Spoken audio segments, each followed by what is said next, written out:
உலகம் முழுவதும் உள்ள நிரஞ்சனா சேனல் நேயர்கள் அனைவருக்கும் பணிவான வணக்கம். இப்போது நாம் மகான்கள் நிகழ்த்திய அட்சய திருதியை அற்புதத்தை பற்றி அறிய இருக்கின்றோம். தஞ்சை அரசர் விஜய ராகவ நாயக்கர் இவர் ஆட்சி காலத்தில் மழை இல்லாததால் வறட்சி ஏற்பட்டது. தன் கஜனாவில் இருந்த பணத்தால் வேறு ஊரில் இருந்தெல்லாம் தானியங்களை வாங்கி வந்தார். இப்படியே பல மாதங்கள் செய்ததால் விஜய ராகவ அரசரின் கஜனா காலியானது. ஊரே உணவு இல்லாமல் பண வசதி இல்லாமல் அவதிப்பட்டது. அப்பொழுது ஒரு அமைச்சர் வந்தார். அரசே, முன்னொரு காலத்தில் இப்படித்தான் பஞ்சம் தலைவிரித்தாடியது. இதற்கு காரணம் கிரகங்கள் தான் என அறிந்தவர் இடைக்காடர் என்னும் சித்தர். அச்சித்தர் எப்படியாவது நவ கிரகங்களை சரி செய்ய வேண்டும் என்று நினைத்தார்.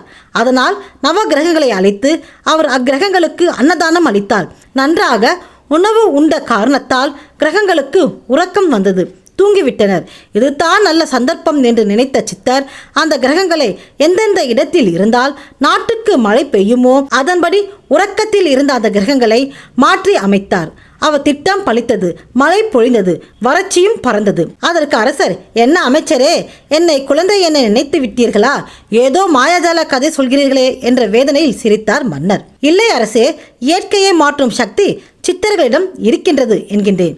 மனித ரூபத்தில் இருக்கின்ற சித்தர்கள் மகான்கள் மூலமாக கொடுமைகள் மாறும், வளமை கிடைக்கும் என்பதே என் கருத்து. உண்மைத்தான் அமைச்சரே.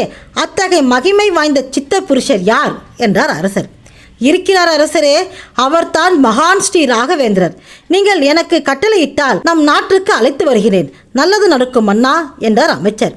மன்னர் விஜய ராகவ நாயக்கர் விருப்பப்படி அப்பொழுது கும்பகோணத்தில் இருந்த ஸ்ரீ ராகவேந்திரரை ஒரு அட்சய திருதியை நாளில் தஞ்சாவூருக்கு அழைத்து வந்தார் அமைச்சர். அப்பொழுது ஸ்ரீ ராகவேந்திரர் அரண்மனை களஞ்சியத்தில் இருந்த நெல்லில் பிஜாட்சர மந்திரத்தை எழுதி அரண்மனை களஞ்சியத்தில் வைத்தார். பிறகு ஒரு கைப்பிடி நெல் எடுத்து மன்னரிடம் இந்த நெல்லை தந்து அச்சயம் என்று ஆசி கூறி வழங்கினார். நாட்டில் மழை பொழிந்தது. விவசாயம் செழித்தது. அரண்மனை களஞ்சியத்தில் நெல் குவிந்தது. நாடு வளர்ச்சி அடைந்தது. இப்படி அட்சய திருதி அன்று நடந்த அற்புதங்கள் பல. அதே போலதாங்க ஆதிசங்கரர் நிகழ்த்திய அட்சய திருதியை பற்றி இப்போது நாம் விரிவாக அறியலாம். ஸ்ரீ ஆதிசங்கரர் சோமதேவர் என்பவரின் வீட்டின் முன்பாக சென்று பவதி பிச்சாந்தேகி என்ற ஒரு முறை உச்சரித்தார். இதுவே ஒரு யாசகன் வீடு. இது தெரியாமல் இந்த வீட்டிற்கு யாரோ ஒரு அந்தணன் யாசகம் கேட்டு வந்துள்ளாரே, அவருக்கு யாசகம் தருவதற்கு வீட்டில் எதுவும் இல்லையே, அம்மா இது என்ன சோதனை என்று தன் குடும்ப வறுமையை நினைத்து அழுதாள் அந்த குடும்பத்தின் தலைவி. மறுபடியும் ஆதிசங்கரர் பவதி பிச்சாந்தேகி என்று குரல் கொடுத்தார். அடடே, சிவனே நேரில் வந்திருப்பது போல் தெய்வீகமாக இவன் இருக்கின்றானே, இவனிடம் வீட்டில் ஒன்றுமில்லை போ என்று எவ்வாறு கூறுவது? அப்படி சொன்னால் அவன் முகம் வாடிவிடுமோ? இறைவா, ஏன் இந்த கொடுமையான வறுமை என்று கலங்கி நின்றாள் சோமதேவர் மனைவி. ஆதிசங்கரர் மூன்றாவது முறையாக பவதி பிச்சாந்தேகி என்றார். தண்ணீரில் விழுந்தவன் தப்பி பிழைக்க தெய்வம் 3 முறை சந்தர்ப்பம் தரும். அந்த 3 சந்தர்ப்பத்தில் தண்ணீரில் விழுந்தவன் தப்பிக்க வழி தேட வேண்டும். 4வது சந்தர்ப்பம் கிடைக்காது. மரணம்தான் முடிவு. அதே போல் இந்த அந்தன சிறுவன் பவதி பிச்சாந்தேகி என்று 3 முறை சொல்லிவிட்டான். 4வது முறை சொல்ல மாட்டான். சாபம் விடுவான். இருக்கின்ற வறுமை போதாதென்று இவன் சாப கொடுமை வேறு சுமக்க வேண்டுமா? வேண்டாம் வேண்டாம் வேண்டாம். இந்த நிலை வீட்டில் எது இருக்கின்றதோ அதை கொடுப்போம் என்று அந்த தாய் தேறினாள்.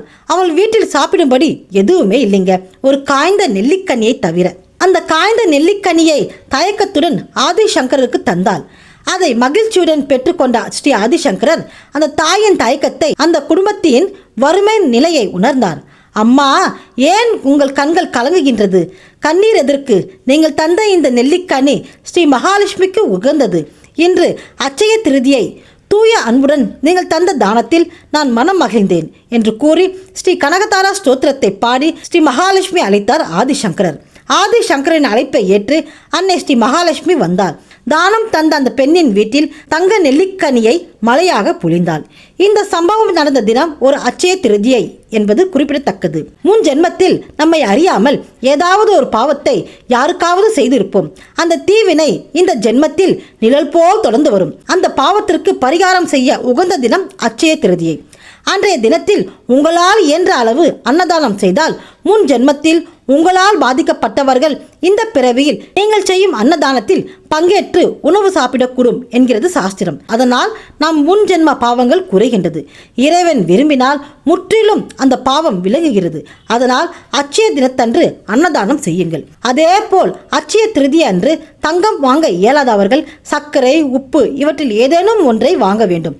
சர்க்கரை வாங்கினால் இன்னும் சிறப்பு. எப்படி இனிப்பு இருக்கும் இடம் தேடி எறும்பு வருகின்றதோ அதே போல் இனிப்பை விரும்பும் ஸ்ரீ மகாலட்சுமி அந்த இடத்தில் ஆசி வழங்க வருவாள். ஸ்ரீ மகாலட்சுமி படத்தின் முன் நெல்லிக்கனியை வைத்து ஸ்ரீ கனகதாரா ஸ்தோத்திரத்தை பாடினாலும் அல்லது கேசட்டில் ஒலிக்க செய்தாலும் வறுமை ஒளியும்.